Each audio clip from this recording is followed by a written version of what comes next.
gente vai falar um pouquinho sobre o mundo sem cristianismo. Tá? O que seria esse mundo? Isso tudo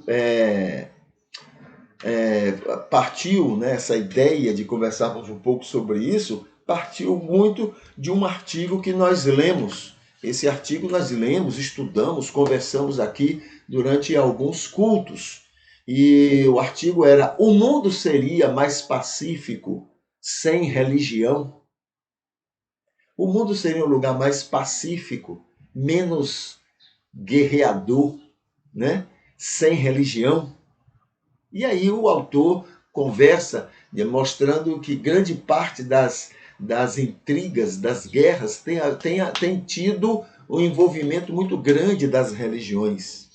Tá? Então, foi a partir daí que a gente esteve conversando sobre esse assunto. Como eu sou cristão, não é? Eu posso até me preocupar com os outros, mas a minha preocupação maior é meu testemunho como cristão, meu cristianismo, essa coisa que está aí, que a gente chama de cristianismo. Então a minha pergunta era: o mundo seria um lugar melhor sem esse cristianismo que a gente tem mostrado? E a minha conclusão é que sim, o mundo seria um lugar melhor sem esse cristianismo que a gente tem mostrado. Entendeu? Depois a gente leu, estudou, conversou sobre o artigo A Responsabilidade de Pais das Religiões. E o escritor chama a atenção, nesse texto, de que todas as religiões eles têm um potencial enorme favorável à paz. Mas pouco se fala. As pessoas falam muito mais das guerras que os religiosos promovem do que mesmo a paz que a religião tem a oferecer para a humanidade. E aí isso não é trabalhado, não é nutrido nas relações humanas. Entendeu? E aí a gente colocou, a partir desses dois artigos, a gente colocou nossas conclusões. A primeira conclusão que a gente falou foi a neutralidade das religiões. Toda religião é neutra, nem é boa, nem é ruim. Porque são coisas, é uma instituição, não é? Em si mesma, ela é neutra. A segunda conclusão é que sobre a composição das religiões.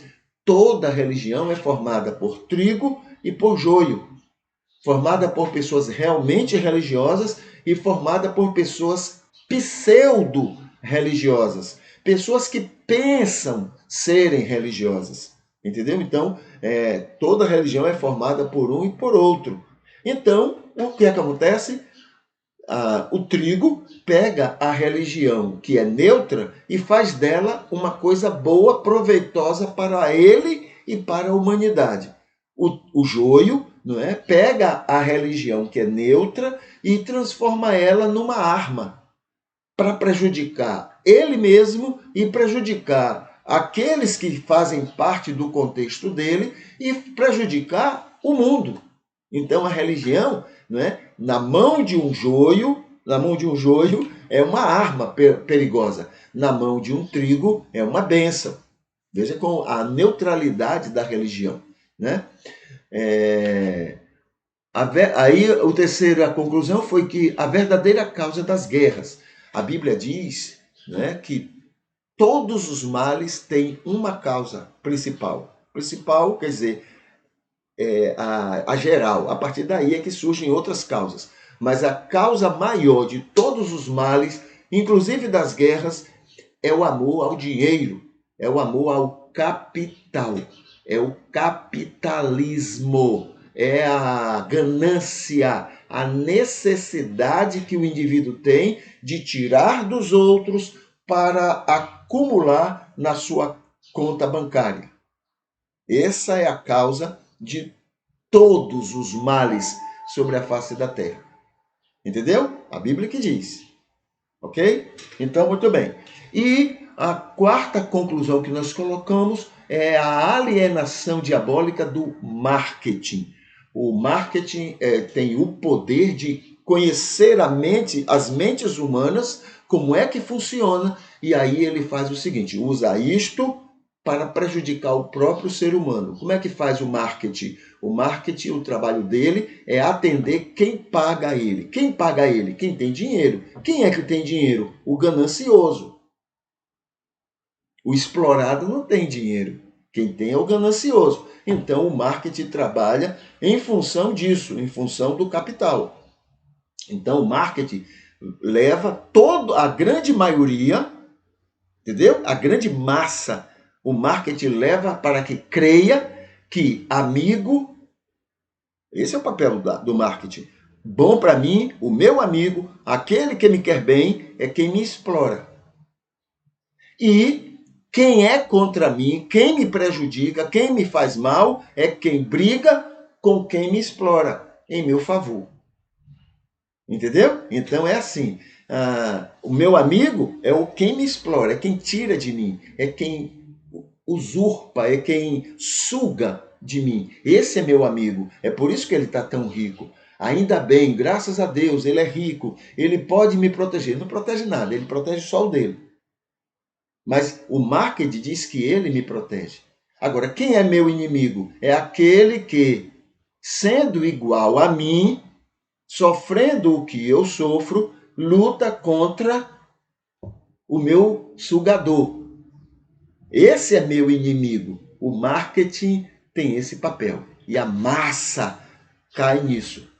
Aí tem a mídia, que já pertence ao rico, né? E que ganha também para poder fazer esse trabalho. Há todo um esquema para manter toda a maioria submetida ao capitalista. Entendeu? Então está tudo trabalhado para que ele seja o nosso grande protetor. E quem luta contra ele é que é o meu inimigo. Eu tenho que lutar contra ele, que luta a meu favor. E eu tenho que ficar a favor e defender aquele que me suga. Então, este é o papel do marqueteiro.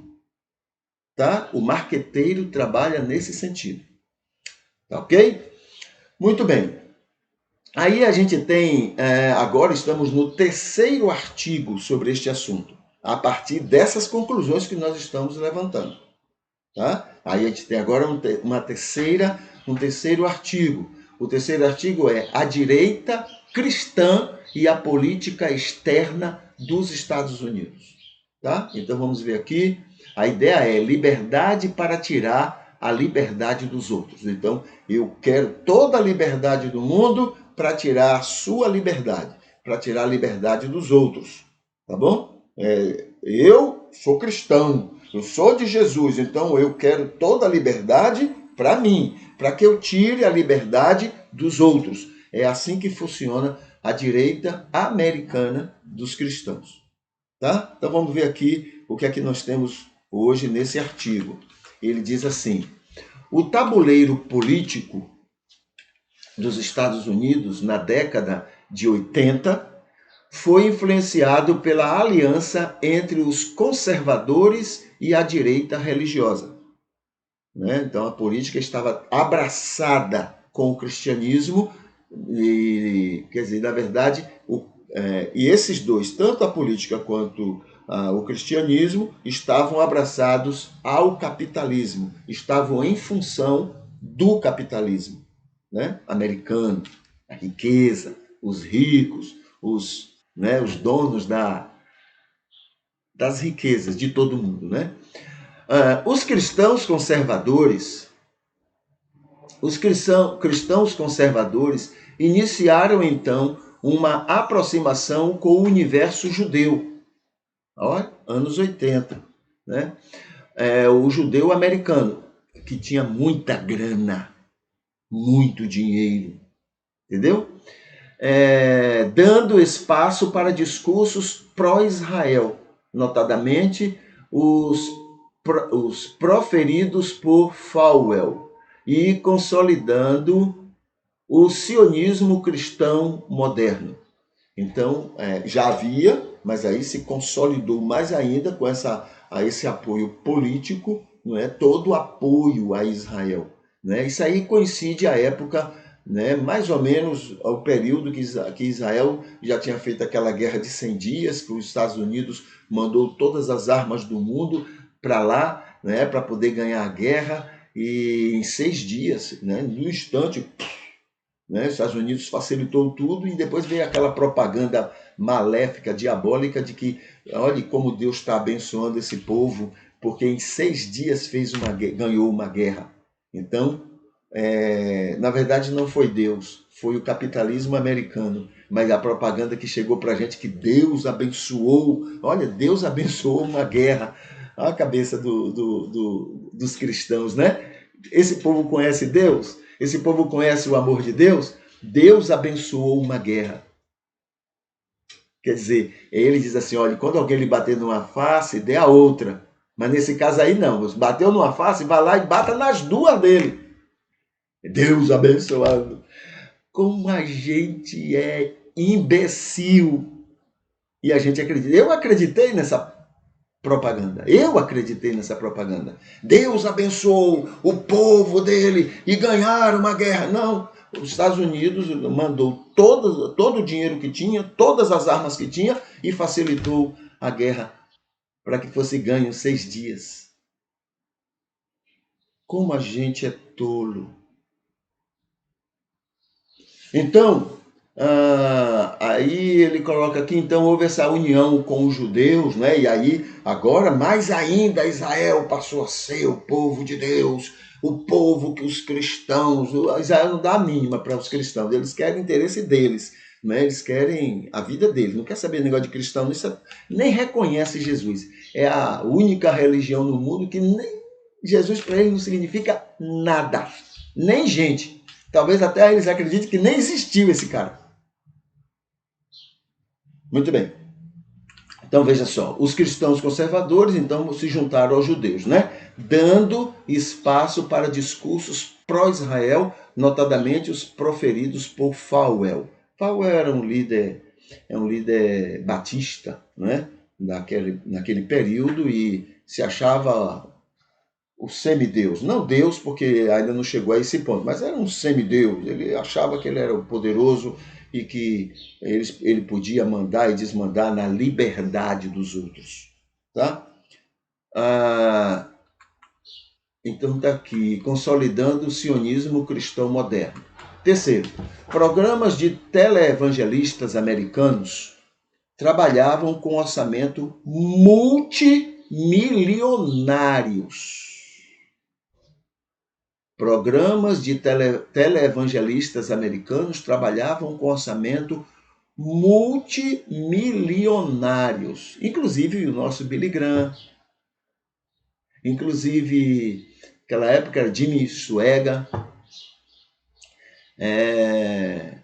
tem também Rex Humbard, dinheiro demais.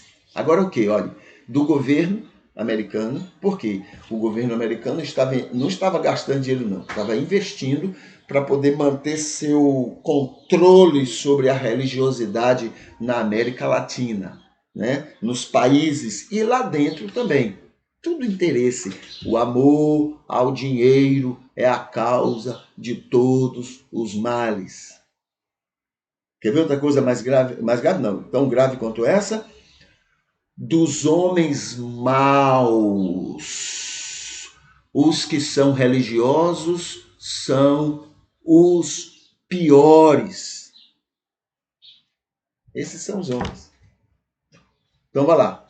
Do governo que beneficiava com seus interesses políticos, do capitalismo, que botava muita grana nesses teleevangelistas, né? Que divulgava suas premissas gananciosas. E atingiam diariamente 60 milhões de americanos. 60 milhões de americanos diariamente, televisão e rádio, que representava 1/4 do eleitorado americano. Estava bom para o governo, né? Estava bom para todos esses interesses que usavam Jesus, a fé, para interesses esdrúxulos, espúrios. Muito bem. 4. Criada em fins da década de 50, a CBN, Christian Broadcasting Network, ou seja, rede de radiodifusão cristã, criada naquela época por Pat Robertson, ou seja, um pentecostal capitalista, que atuava, como também o outro, viu? É tudo mesma coisa. Atuava em função do interesse capitalista. Então, Pat Robertson e seu programa Clube dos 700 fazia um sucesso estrondoso e já em 1985 atingiam 1 milhão de americanos, além de 60 países. 60 países na África, América Central e Oriente Médio. Claro, e América do Sul também. O Brasil não podia ficar de fora. Eles alcançavam essa massa de gente usando o nome de Jesus. Que mais? 5.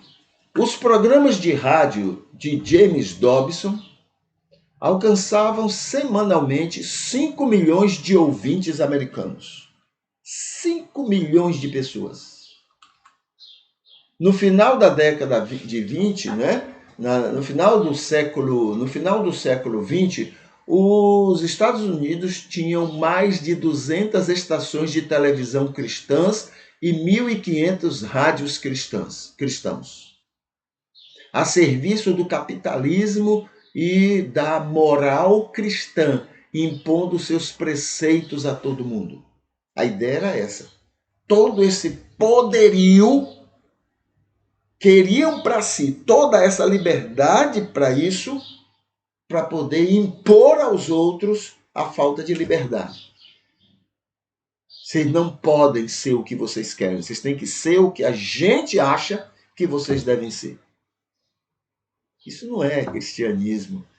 Isso não tem nada a ver com Deus. Pelo contrário. Pelo contrário. E aí, a gente tem aqui o ponto 7. O mote sempre foi: quem não concordasse com tudo que eram, faziam e pregavam, não poderia ser considerado cristão obediente ao Senhor. Se alguém discordasse daquela instrumentalização infernal para impor aos outros a fé de cada um, era considerado não cristão. Esse é o cristianismo que a gente mostra ao mundo. Entendeu? A propaganda nos fala uma coisa, mas a realidade nos mostra outra.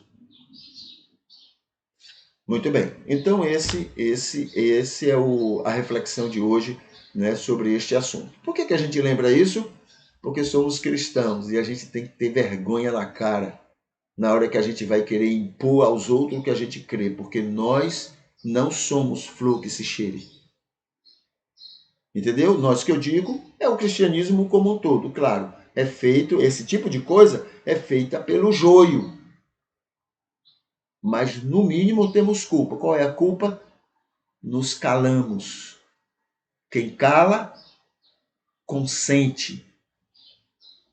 Então, nós temos culpa também. Tá bom?